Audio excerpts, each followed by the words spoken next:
Dropshipping, e-commerce. Quel est le secteur le plus rentable ou le plus adapté au continent africain? Force est de constater qu'aujourd'hui, nombreux sont les personnes au fait qui en parlent. Est-ce que voilà, tu peux gagner de l'argent avec le dropshipping? Est-ce que tu peux gagner de l'argent avec le e-commerce? Quand tu vas sur les réseaux sociaux, peu importe, même sur des sites web, on en parle énormément.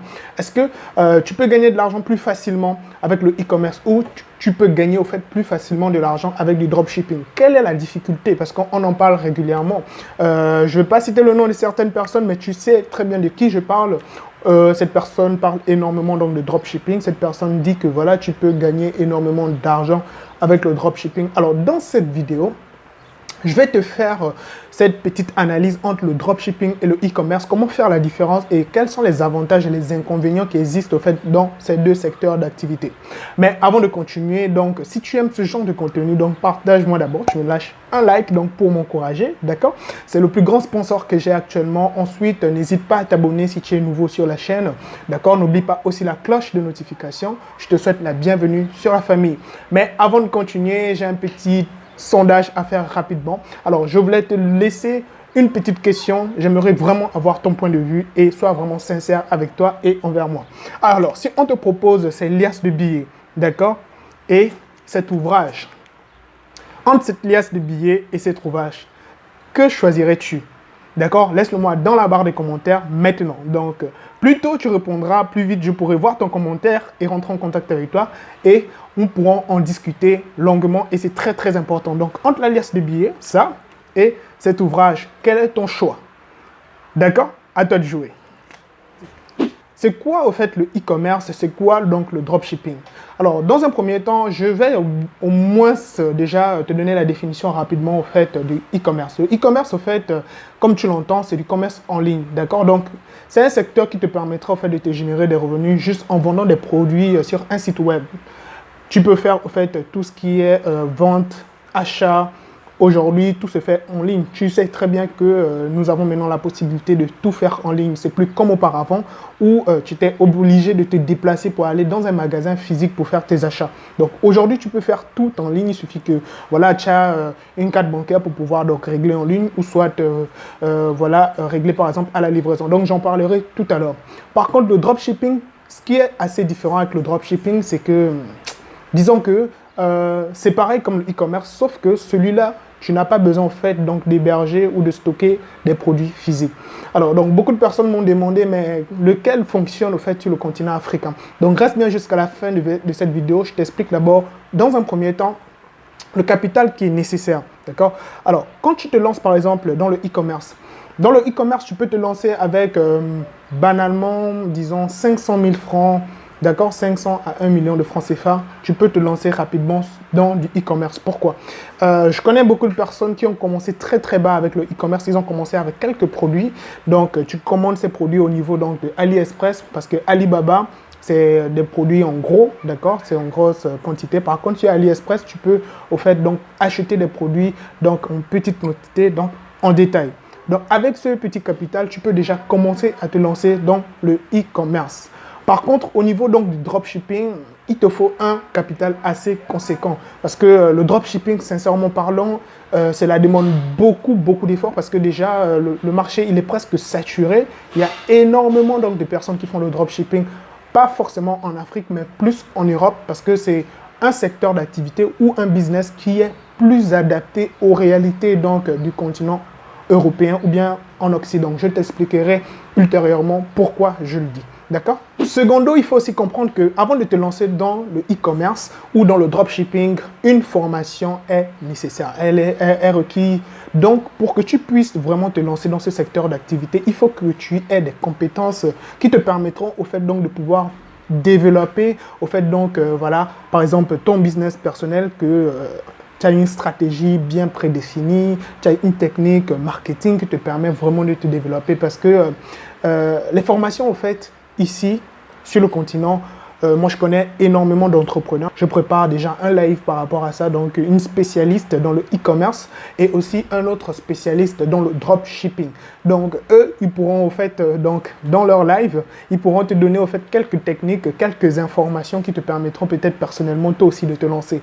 Mais d'abord, une formation en e-commerce peut, au fait, voisiner les 350 000 ici sur le continent africain. Et par contre, une formation en dropshipping peut avoisiner le million, d'accord? Et c'est vraiment considérable. C'est vraiment énorme pour une personne qui n'a peut-être pas, au fait, un capital de départ et il souhaite peut-être se lancer dans le e-commerce ou le dropshipping. Voici l'avantage et l'inconvénient. Au niveau, au fait, donc, du e-commerce, ce serait plus facile pour toi de te lancer comparé au niveau du dropshipping. Parce que sur le dropshipping, ça demandera plus de capitaux, d'accord, et aussi plus d'efforts parce que la concurrence est vraiment élevée. La difficulté que tu pourras rencontrer aussi au niveau donc du dropshipping, c'est que le marketing, tu dépenseras énormément d'argent au niveau du marketing, notamment au niveau de la publicité sur Facebook. Donc, si déjà tu as une bonne maîtrise donc, des différents outils que Facebook met donc, à ta disposition, comme le Facebook Ads, afin donc, de faire des campagnes publicitaires. Donc, c'est quoi une campagne? C'est très simple, c'est juste une opération marketing qui vise donc à toucher donc, certains profils donc, de personnes spécifiques, que ce soit des prospects ou voilà, des potentiels clients aussi. Donc, tout ça, tu peux le faire avec le Facebook Ads grâce à une campagne publicitaire. D'accord? Donc, sur le dropshipping, tu dépenseras énormément d'argent comparé au e-commerce, d'accord? Parce que déjà, la concurrence, elle est au niveau de l'Europe. Tu seras obligé donc de viser le marché européen ou le marché de l'Occident que le marché africain, parce que le dropshipping n'est pas vraiment adapté donc, aux réalités du continent africain. Donc, ce sont les difficultés que tu pourras rencontrer dans un premier temps, d'accord? La difficulté que tu pourras rencontrer donc, au niveau donc, du e-commerce, c'est surtout au niveau, par exemple, de la logistique, donc notamment la livraison. Parce que tu sais, tu dois faire une commande sur AliExpress, donc que tes produits quittent la Chine, je ne sais pas, peut-être Dubaï, peu importe le pays, pour que ça puisse être acheminé jusqu'en Afrique. Donc tout ça, c'est une logistique et tu dois vraiment être attentif parce que les produits peuvent arriver déjà peut-être cassés ou bien ce ne sont pas de bonne qualité. Donc il y a beaucoup d'éléments à prendre en compte. Donc ça, ce sont les difficultés que tu peux rencontrer dans un premier temps quand tu es débutant. Mais avec le temps, tu pourras aussi t'améliorer. Voilà pourquoi il est nécessaire de quand même voilà, donc te faire former dans un premier temps. Et tu peux te former sur le web si tu n'as pas de moyens. Sur Internet, il y a énormément de formations totalement gratuites que tu peux donc utiliser dans un premier temps et ensuite quand tu voudras aller sur un niveau plus élevé, tu pourras donc acheter des formations. Donc je connais énormément d'entrepreneurs voilà, qui forment des personnes dans le e-commerce, d'accord? Donc voici les difficultés que tu peux rencontrer dans un premier temps au niveau donc du e-commerce, donc tout ce qui est livraison, tout ce qui est logistique, seulement cela. À part ça, ça va, tu peux donc t'en sortir quand même. Après avoir donc livré, il est vrai qu'il faut payer. Alors, comment le client en fait pourra donc acheter ton produit? Déjà, au niveau du dropshipping, tout se fait en ligne. On parle la plupart du temps de Stripe, on parle la plupart du temps de PayPal, donc tu connais ces différents donc, canaux de paiement, d'accord? Mais tu sais, au niveau du dropshipping, c'est plutôt facile. Quand tu vis en Europe, d'utiliser ces outils, ces moyens de paiement. Par contre, quand tu vis en Afrique, déjà dans un premier temps, pour pouvoir donc activer juste un compte PayPal, c'est déjà un peu complexe. Mais voir aussi un compte sur Stripe, c'est quasi impossible parce que tu vas dépenser plus d'argent. Moi, je connais des personnes qui ont ouvert des comptes Stripe, mais ils vivent en Afrique. Mais le compte a été enregistré, par exemple, en Malaisie ou dans d'autres pays en Asie qui sont acceptés par Stripe. Donc, tu vois que c'est vraiment des difficultés. Il faut faire toute une gymnastique avant donc, de pouvoir te créer un compte Stripe. Et aussi, l'inconvénient aussi, c'est que Stripe peut bloquer ton compte du jour au lendemain parce qu'au niveau du dropshipping, c'est souvent complexe. Par contre, au niveau du e-commerce, cela peut être facile si tu es sur le continent africain. Tu peux payer donc...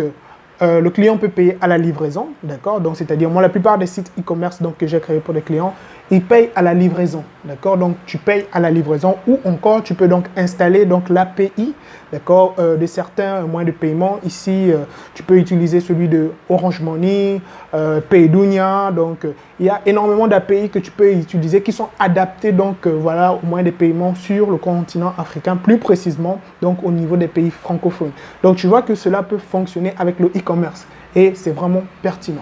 D'accord? Je pense que j'ai sauté l'étape du fournisseur. Sur le e-commerce, tu peux trouver un fournisseur sur AliExpress. Donc, tu dois échanger énormément avec lui. Et tu vois que là, c'est parce que cette personne est à l'extérieur. Et vraiment, ça, c'est une question donc, de confiance et de vraiment de sécurité. Donc, il faudra donc passer par certains intermédiaires qui se chargeront, au fait, donc, de vérifier tes commandes. Mais cela a quand même un coût. Donc, tu pourras prendre ce coût en charge afin que donc on puisse vérifier tes produits pour qu'ils soient de bonne qualité et qu'ils te soient au fait livrés dans des meilleures conditions. Donc, je pense que c'est quand même nécessaire de le faire parce que il faut faire les choses de manière professionnelle et correcte quand tu veux aussi avoir des très très bons résultats. Par contre, au niveau du dropshipping, on n'en a pas besoin. Il n'y a pas besoin forcément que tu stockes d'abord ton produit parce que voilà, le dropshipping, ça se fait en ligne. Tu es juste un intermédiaire, c'est-à-dire qu'une personne au fait passe une commande sur ton site. Toi, tu reçois la notification et tu passes la commande au niveau du fournisseur. Donc, c'est le fournisseur qui se chargera de faire tout ce qui est livraison, donc tout ce qui est logistique. Toi, tu auras juste à mettre donc, ton branding, c'est-à-dire voilà, ton étiquette ou encore personnaliser ta marque tout simplement et le produit sera livré au niveau donc, du client. Donc, toi, tu n'as pas grande chose à faire au niveau du dropshipping. Par contre, au niveau du e-commerce, tu dois presque tout faire sur la chaîne. Donc, de la commande au niveau du fournisseur, de la livraison jusqu'à ton pays d'origine et au niveau du stockage. Et ensuite, l'acheminement du produit jusqu'au client final. Donc, voilà tout ce que tu auras à faire au niveau donc, du e-commerce. Et ça, c'est vraiment des choses, ce sont des réalités sur le continent africain qu'il faut prendre en compte. Maintenant, pour terminer, vu que tu es resté bien jusqu'à la fin de cette vidéo, je t'explique que entre le dropshipping et le e-commerce, c'est la question qu'on se pose. Quel est au fait, entre les deux, qu'est-ce qui est mieux adapté au continent africain? Alors, personnellement, à mon avis, je dirais que le e-commerce est plus adapté. Mais cela ne veut pas dire que le dropshipping ne fonctionne pas si tu résides en Afrique. Cela fonctionne, mais cela demandera plus d'efforts et il y a plus de complications comparé au e-commerce. Alors, bientôt, je ferai un live donc, avec une spécialiste. Donc, elle t'expliquera, donc, elle nous expliquera de A à Z quelles sont en fait les différentes astuces ou bien voilà ce qu'il y a à connaître quand on veut se lancer dans le e-commerce. Et ensuite, je pourrais aussi interviewer en fait un spécialiste dans le dropshipping. Donc, si tu es intéressé par ce genre de vidéo, laisse-le-moi donc des commentaires dans la barre de commentaires. Tu me laisses quelques mots afin que je sache que cela est assez pertinent pour vous, pour que je mette tout ça en place. Donc, entre le e-commerce et le dropshipping, le e-commerce est plus adapté au continent africain. Le dropshipping est aussi donc possible, mais c'est une adaptation un peu complexe parce qu'il y a un faible taux de bancarisation en Afrique. Donc, ce qui fait que déjà les moyens de paiement, ce n'est pas tout le monde qui possède des cartes bancaires, ce n'est pas tout le monde qui possède des comptes bancaires. Donc, j'ai même reçu certaines personnes qui m'ont écrit par mail, par WhatsApp, par Messenger, qui souhaitaient par exemple acheter donc de la crypto-monnaie, mais ils n'ont pas de compte bancaire, donc tu vois, ils voudraient passer par moi afin donc d'acheter ces crypto-monnaies. Donc qui montre vraiment combien de fois on a un faible taux de bancarisation en Afrique. Donc le e-commerce est plus adapté, le dropshipping aussi peut être donc fait en Afrique, mais le e-commerce reste la meilleure solution que je pourrais donc te suggérer.